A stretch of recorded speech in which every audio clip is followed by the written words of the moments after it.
What's going on, good people of YouTube? Blue Light Bandit here today, and I just spent $400 on a Switchblade knife.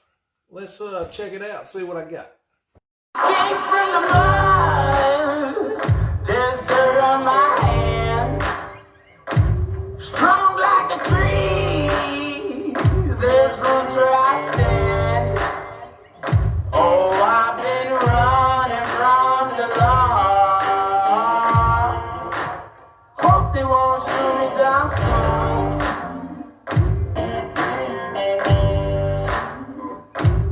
They sleep on a sleepless night.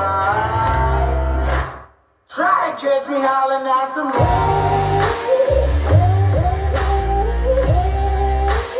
Try to catch me howling at the moon. Hello. What's going on, good people of YouTube? Yeah, I did it. I paid $400 for a Switchblade knife, and that which I think is kind of ridiculous if you look at it a certain way. But to each his own, you know what I'm saying? So let's take a look at this. If you've never heard of this company, you should definitely check it out. It's Microtech. And what I love about them is, one, they're made right here in the United States of America, in my home state of North Carolina. Yes, sir. Actually, in Asheville, North Carolina. And they actually have a plant up where Zippos are made in Bradford, Pennsylvania. I'm not sure what they do, what their responsibilities are at that plant. Part-time preppers might be able to elaborate or shine some light on that, but hopefully I can go down to the Asheville plant and take a tour this spring or summer. But yeah, 100% made in the United States, even down to the screws. The screws are made in-house.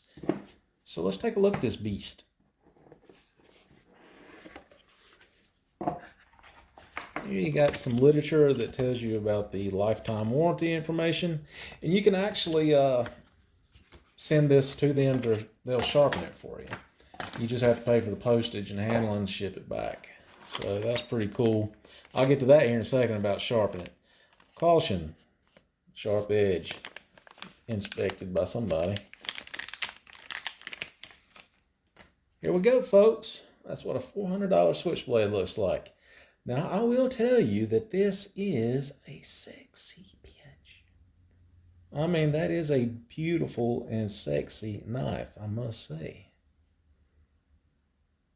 Is it $400 worth? Well, that's going to be up to the individual. This is the nicest knife I have in my collection. You can see there when it was born in March of 2021. That's cool how they put the date when it was made, and then you got a serial number.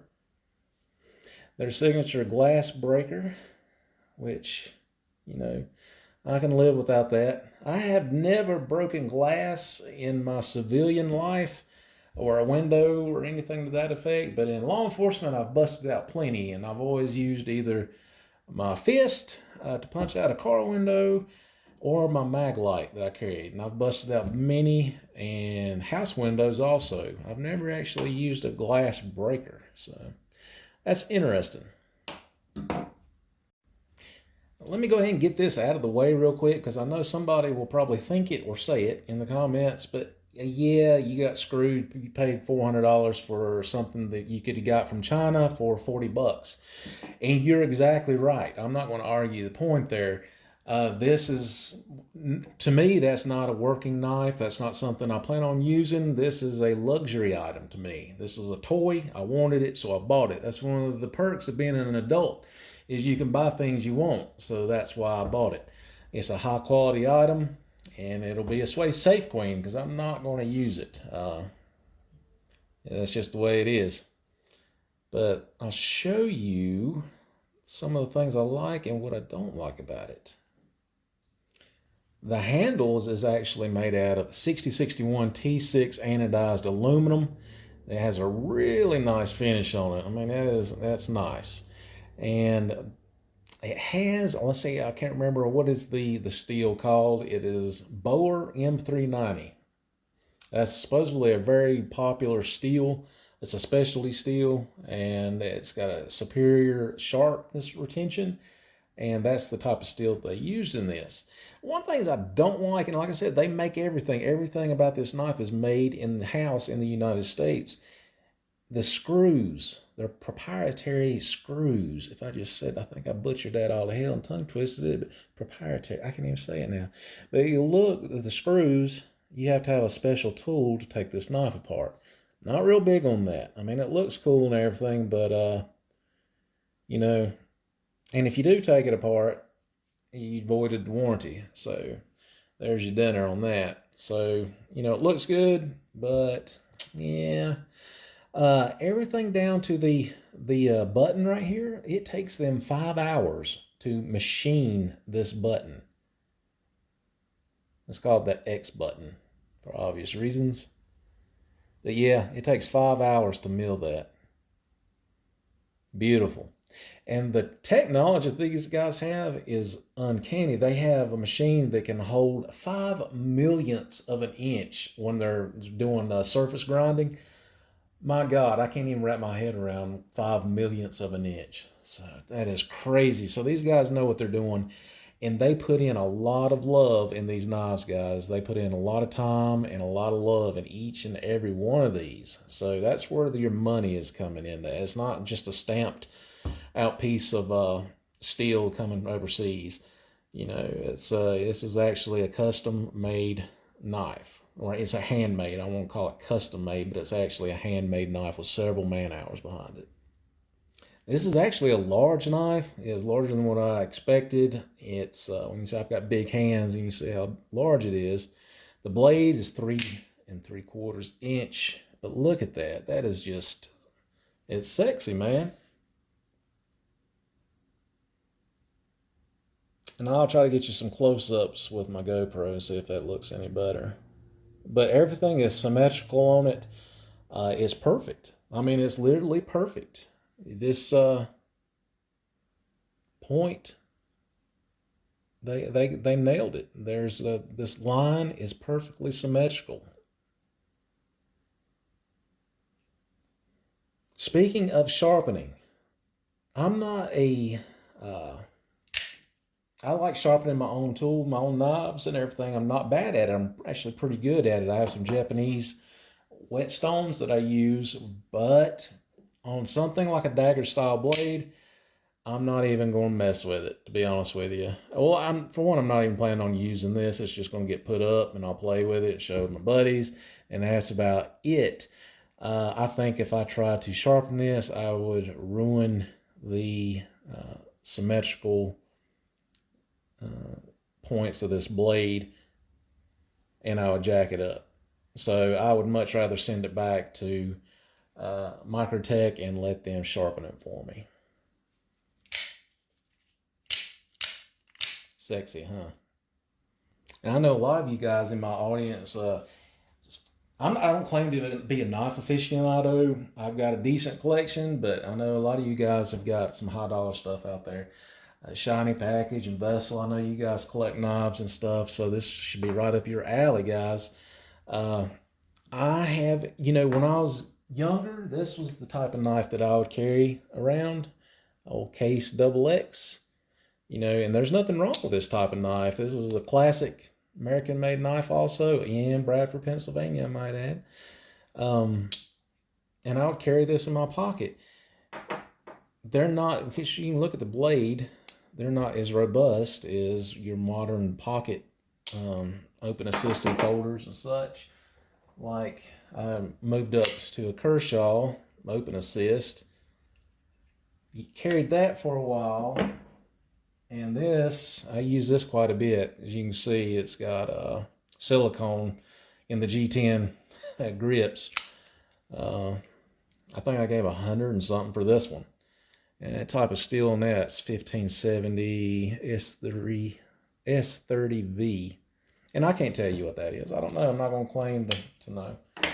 I just know that the on the Microtech, that's the newest and greatest thing. Have the Benchmade, and give you a size comparison here. Look at that. That's crazy, son.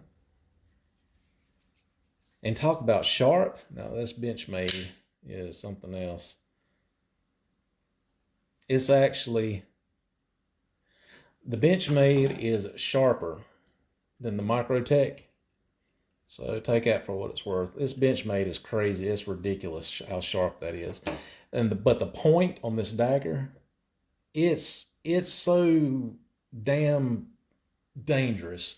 By the time you actually realize you're touching it, it's poking through your skin. I mean, it is ridiculous the point on this thing.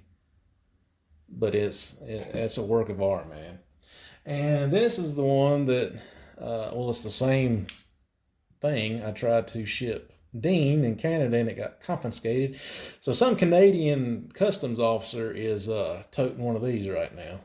Oh shit. So anyway, so yeah, guys, I just wanted to take a minute and show you guys the button on this. I'll mention that real quick. I forgot about it. Is really stiff. It's got a heavy spring in it. I honestly think a lot of females would have a problem operating this, or somebody that's got a weak thumb muscles or hand muscles or something. It might be a little tough. I played with this so much yesterday, opening and closing it, that it got to where I couldn't even do it anymore.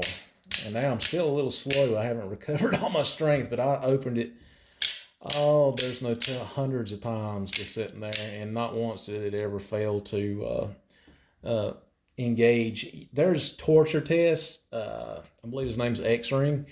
He puts this thing through hell. He sticks it in a board and hammers it down all the way, and then knocks it around and runs over it. I mean, he does everything, and it's pretty robust, to say the least. So yeah, just wanted to show that, guys. It's not really an overview or review of one. There's other much better channels out there than mine that can do that. So if you want to look into, oh, another thing is, in the United States, we just had a stabbing out in California, so there's already talk in certain circles that they're going to start outlawing the Switchblade again. And how stupid is that? It pisses me off to even think about it. Why states have laws on these knives. It's, my God, it's just stupid. These were banned in the 1950s. All because of the reputation it had. That's the only reason. It's about like cannabis. It was outlawed because of old, false information and stereotypes. And states are just now starting to legalize these, revise their laws. And Virginia is one they're kind of gray. I mean, I've read their law and I got damn confused. It gave me a headache and I just quit reading it. But most states it's legal. The 3-inch law, though, this will knock you down on that because it's 3 3/4. So yeah, if you can get that, the thing you can't get it, they're sold out. Yeah, I looked on their website today and they are completely sold out. I went to another website, and not only the Microtechs, but every Switchblade they had was sold out. So I think what I'm going to do is just put this up, and I honestly believe they'll go up in value. Who knows? But give them a check them out. And as always, you guys have a great day. I'll see you.